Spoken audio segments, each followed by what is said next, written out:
जब तुम्हें मुसीबत आए, लोग सताए, तो ताइफ का मैदान याद कर लेना। मेरी और आपकी मुसीबत ताइफ से बड़ी नहीं है।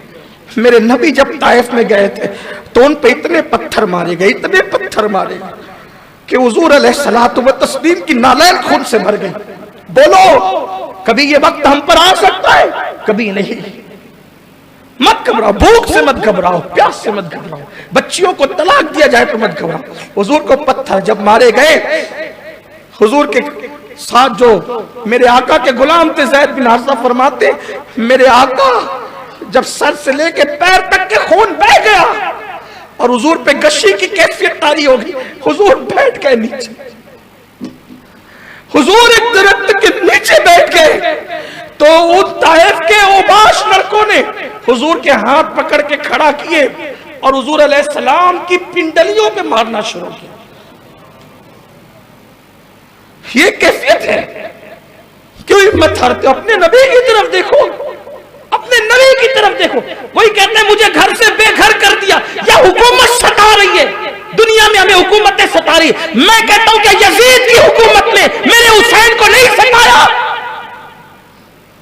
अगर दुनिया में किसी भी मुल्क में, किसी भी खित्ते में मुसलमानों पर हुकूमत का प्रेशर है तो अपने हुसैन की करबला को याद कर लो और कहता हूं याद रखना, सताने वाला अगर बेघर भी कर देगा तो सताने वाला खुद बेघर हो जाएगा, और जिसे बेघर कर किया जाए और वो हक पर हो तो इंशाअल्लाह वो घर घर नजर आएगा। इसीलिए किसी कहने वाले ने कहा है कि हुसैन कल बेघर थे, आज हुसैन घर घर है।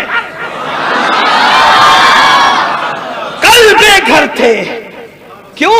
बेघर यजीद ने किया जो मिट गया, घर घर अल्लाह ने किया जो हमेशा बाकी रहने वाली जात।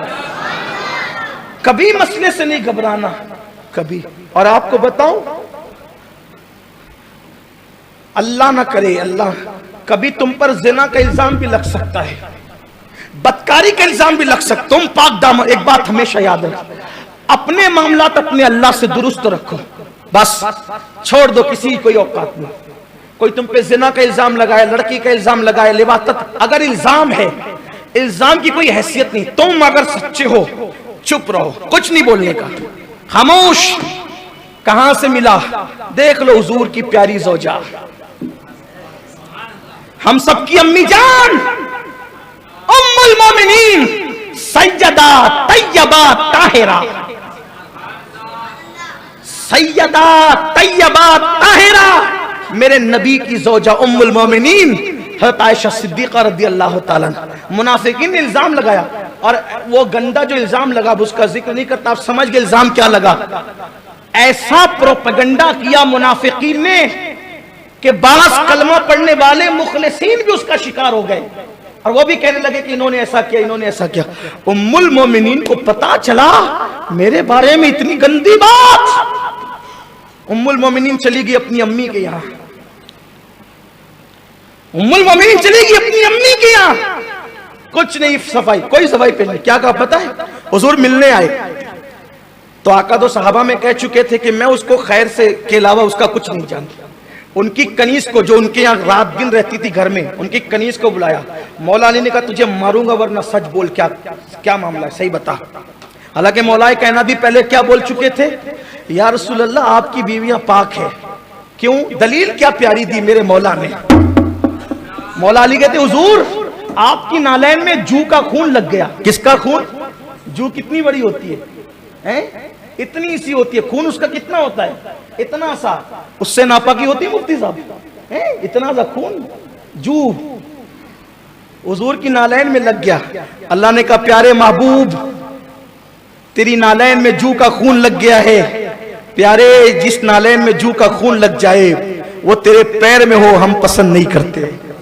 ये नालैन उतार दे। प्यारे तेरी शान नहीं, तू तैयबो ताहिर है, तू तैयबो ताहिर है, तेरे घर वालों के लिए आए ततहीर है। अगर तेरी नालैन में जू का खून लग जाए, निकाल दे इस नालैन को, उतार दे इस नालैन को। तेरी शान नहीं कि जिसमें जू का खून लगा हो वो नालैन तेरे पैरों में हो। मौलाए कायनात कहते हुजूर मेरे माँ बाप आप पे कुर्बान, अगर नालैन में जू का खून लग जाए तो अल्लाह उसको उतार देने का हुक्म देता है।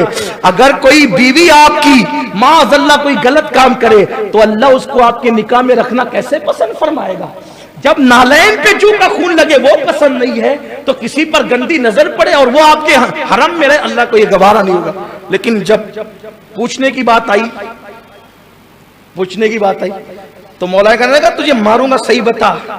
उसने कहा सच बताती हूं, आयशा ऐसी है, हर खूबी है, एक खूबी उनमें नहीं है। का क्या? का उसका बचपना है ना, तो वो आटा गूंद के सो जाती है, वो आटा गूंद के सो जाती है और बकरी आके उसका सारा आटा खा लेती है। बस यही उसके अंदर कोई चीज मैं देखती हूँ जो उसकी शान शान नहीं, बाकी उसमें हर खूबी मौजूद है। सब हंस पड़े। कहा ये भी कोई बात है, इसके अलावा कोई ऐब उसमें नहीं है। कहा कि बचपना है, बचपने से मुराद ये कि इब्तिदाई जवानी है, छोटी उम्र है, छोटी उम्र है, वो ऐसा कर लेती है, आटा गूंद के सो जाती है बेफिक्र होकर के, तो फिर वो बकरी आके आटा खा जाती है। जवानी है, ज्यादा उनको उस वक्त और घरेलू तजर्बात नहीं थे, तो लोग हंस पड़े, कैसी बात करती है, कोई ऐब नहीं इसके अलावा। लेकिन हुजूर गए, उम्मुल मोमिनीन ने कहा आयशा सच बता तू क्या है। अर्ज की, हुजूर से मुखातिब भी नहीं हुए, बहुत डर था, खौफ था। अपने माँ बाप से कहा, सिद्दीक अकबर से, उम्मे रोमान से, मैं अगर सच बोलूं कि मैं बेकसूर हूं तुम यकीन नहीं करोगे, और अगर मैं कहूं कि मैं कसूरवार हूं तो मैंने कसूर किया ही नहीं, तो फिर मैं अपने आप को कसूरवार क्यों कहूं। फिर एक जुमला कहा, याद कर लेना, जब लोग इल्जामात लगाए तुम सच्चे हो ये जरूर कहना, फिर देखना मेरे अल्लाह की मदद। छोटा छोटा इल्जाम लगने पर लोग, इल्जाम लग गया मेरी इज्जत चली गई, अब मैं फांसी ले लूंगा, मैं खुदकुशी कर लूंगी। अरे छोड़ो लोगों, अगर तुम पाक दामन डरने की जरूरत नहीं। उम्मुल मोमिनीन ने कहा मैं कहूंगी बेकसूर हूं, तुम यकीन नहीं करोगे, और कहूं कि कसूरवार हूं जो मैंने नहीं किया है, मैं क्यों इसको अपने ऊपर ओढ़ लूं। मैं तो किसी से कुछ नहीं कहूंगी, मैं तो यही कहूंगी, हाजा इफकुम मुबीन, ये बहुत बड़ा गंदा खुला हुआ इल्जाम है, बोहतान अजीम है ये, बोहतान अजीम है ये। अब बोहतान अजीम लग गया, इल्जाम लग गया, अब मैं क्या करूं। तो कहती है मैं कुछ नहीं कहूंगी, वही कहूंगी जो याकूब अलैहिस्सलाम ने कहा था, क्या, वल्लाहुल मुस्तआन वला मा तसिफून। उससे पहले फसब्रुन जमील, फसब्रुन जमील, मैं खूबसूरत सब्र करता हूं, याकूब अलैहिस्सलाम के जुमले। तो उन्होंने कहा मैं खूबसूरत सब्र करती हूं, और खूबसूरत सब्र क्या, रुकूंगी, मैं कोई सफाई नहीं देती, मैं पाक दामन हूं, मैं कोई सफाई नहीं देती, मैं चुप रहूंगी। लेकिन कह क्या रही हूं, वल्लाहुल मुस्तआन वला मा तसिफून, इस मामले का तस्फिया तो बस मेरा अल्लाह ही फरमाएगा। और चेहरा उधर रुक करके, बहुत बीमार हो गई थी सदमे से, जाहिर सी बात है जिसके बिस्तर पे कुरान नाजिल होता उस पर लोगों ने इतना गंदा इल्जाम लगाया। मैं तो जब ये लम्हात पढ़ता हूं तो मुझसे बर्दाश्त नहीं होता, लोगों ने छोड़ा किसको है, मगर हिम्मत नहीं हारना। उम्मुल मोमिनीन ने बहुत बीमार हो गई थी, बैठने की ताकत नहीं थी, वल्लाहुल मुस्तआन वाला बात सुन कह करके चेहरा फेर लिया और दीवार की तरफ रुक करके लेट गई। बस इतना कहना था, वल्लाहुल मुस्तआन वाला मा तसिफून, अल्लाह तस्लिया फरमाने वाला है, अल्लाह खुलासा करने वाला है। जो अल्लाह को पुकारे फिर वो तो मुस्तआन है, मदद करने वाला है। कहा जाता है, इधर उम्मुल मोमिनीन ने आयत पढ़ी, वल्लाहुल मुस्तआन वाला मा तसिफून, इधर उन्होंने रुख फेर करके आंख बंद कर ली, उधर हुजूर पर वही के नुज़ूल के आसार जाहिर हुए। और सूरह नूर की 10 आयतें नाजिल हुई जिसमें हजरत आयशा सिद्दीका की अल्लाह ने पाक दामनी को बयान फरमाया। उम्मुल मोमिनीन से हुजूर ने कहा, आयशा मुबारक हो, आयशा मुबारक हो, देखो तुम्हारे लिए अल्लाह ने कैसी बरात नाज़िल फरमाई। उम्मुल मोमिनीन कहती है, मैं तो बेकसूर थी और मुझे यकीन भी था कि मेरा अल्लाह मेरी बेगुनाही को बयान कर देगा, लेकिन मैं तो बस इतना सोचती थी अल्लाह जिब्रील को भेजेगा और कह देगा कि आयशा बेकसूर है तो मेरी बेकसूरी जाहिर हो जाएगी। लेकिन मुझे ये उम्मीद नहीं थी कि मेरी बरात में, मेरी तहारत में अल्लाह कुरान की आयतें नाजिल फरमाएगा, क्योंकि अगर हदीस में आता तो लोग कभी पढ़ते कभी नहीं पढ़ते छोड़ देते, मगर अल्लाह की शान देखो, जिसने अल्लाह पे भरोसा करके खामोशी इख्तियार की, अल्लाह ने कुरान की आयतें नाजिल नाजिल कर दी। आज भी हाफिज कुरान उस वक्त तक के तरावी में कुरान खत्म नहीं करता जब तक कि आयशा की तहारत को बयान नहीं कर लेता। और मेरे आका इमाम अहले सुन्नत कहते हैं, शमा दिल मिशकातन, सीना जुजाजा नूर का, तेरी सूरत के लिए आया है सूरा नूर का। इल्जाम लग जाए घबराना, आप पाकदा डटो, मुकाबला करो, मसाइल से भागो मत। तो अब वो बात आखिरी जो करने चला था कि औरतों पे इल्जाम लग जाते हैं, डर जाती है।